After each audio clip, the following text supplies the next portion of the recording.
Hi, I'm Amy Wilkins, leadership coach, former media exec, and your host of Thriving in the Messy Middle. This is a space for women leaders navigating those in between seasons, the moments when things feel uncertain, stretched, or messy, and you're trying to find your footing without losing yourself. Some episodes are conversations with remarkable women leaders sharing the lessons they've learned along the way. And other times, it's just you and me, slowing things down and naming what's really going on. Think of this as a place to reset, reflect, and reconnect with what matters most. Because thriving isn't about having it all figured out.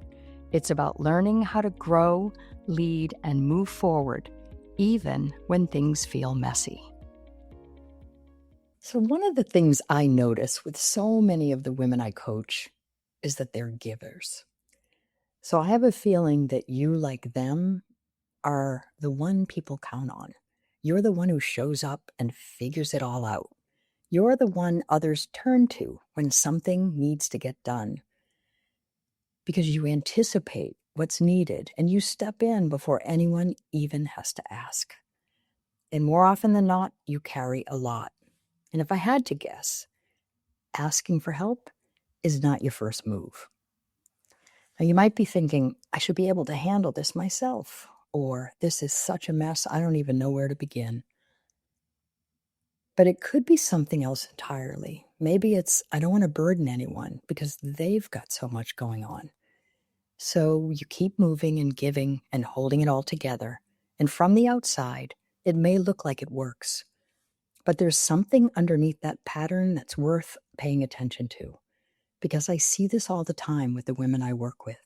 Women who are capable and generous, and they're incredible at showing up for others, and very comfortable being the one who gives. But when it's their turn to receive, there's hesitation and deflection, this quiet, no, I've got it.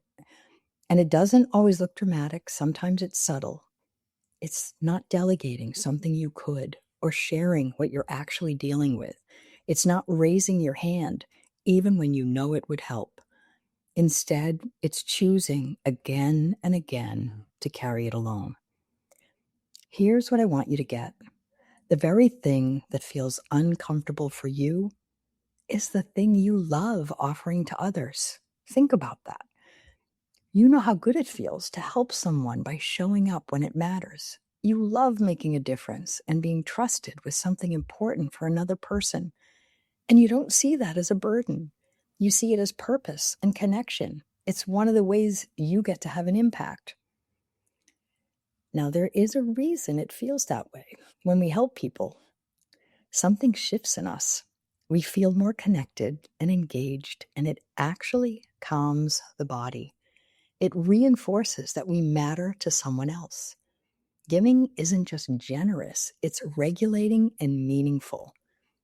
So if receiving is hard for you, I want to offer a little reframe.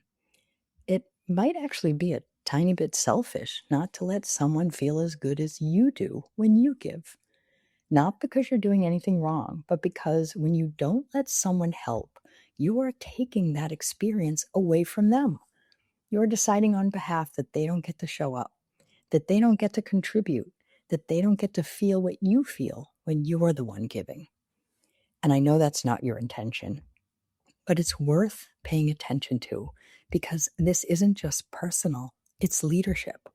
If you're leading a team and people are looking to you, they're learning from how you operate. And people don't learn to step up in environments where no one ever lets them. They don't build confidence if they're never trusted with something meaningful. And they don't grow if they're always on the outside watching you hold it all. Sometimes the most powerful thing you can do as a leader is let folks in. Let them contribute and be a part of the outcome. Now, I've had to learn this myself. There were moments where I thought I was doing the right thing by holding everything together, being the steady and reliable one who could handle it all. And over time, I started to notice something. It wasn't just exhausting, it was limiting. And it wasn't just limiting for me. It impacted the people around me. And the more I allowed myself to ask for support, even in small ways, the more natural it became.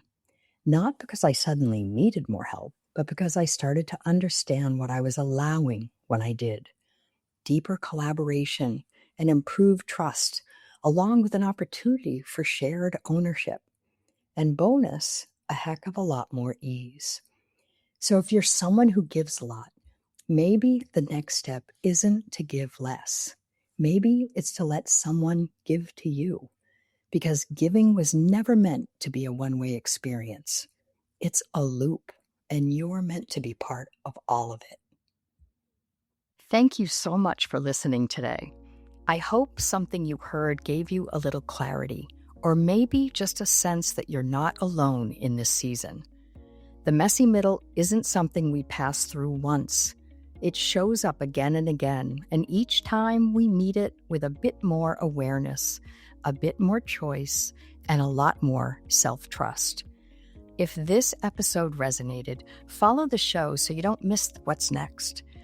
And if someone came to mind while listening, share it with them. That's how this community grows.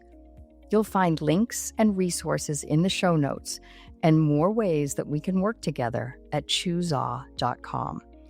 And I'll leave you with this reminder. You are the most worthwhile project you will ever work on. So until next time, keep thriving, even in the messy middle.